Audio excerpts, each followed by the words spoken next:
such a nice thing for me to be able to do these over the course of a year, all three of them again, because as I was the leader of the Mendelssohn Quartet for many years, and during the years that I was in the quartet, we played all the Tchaikovsky string quartets, which actually don't get done that often. So I had a basis of knowledge on them because we performed them all numerous times. I'm a big Tchaikovsky fan. I happen to love Russian Romantic music. These pieces are wonderful because Tchaikovsky is certainly not fundamentally known as a chamber composer. The quartets are really interesting. The first, I would say, is the sparest in terms of the density of the composition.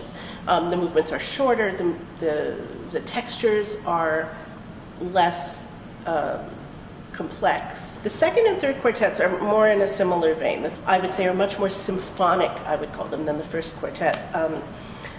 There's a lot going on in all the parts all the time. There's a lot of layers of rhythmic complexity coupled with, people playing, maybe two voices playing melodic material in canon with each other, while the other two voices are doing very complex rhythmic counter melodies.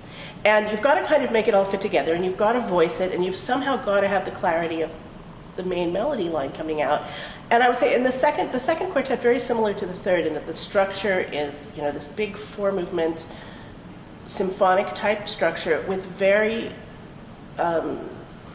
very dense writing, wonderful soaring melodies. The second, I think, is sort of more a less plaintive and more optimistic piece throughout. It doesn't have a movement with the kind of weight and pathos that the slow movement of the third quartet imparts.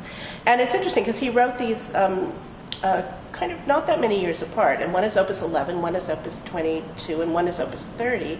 So they were written not too far apart,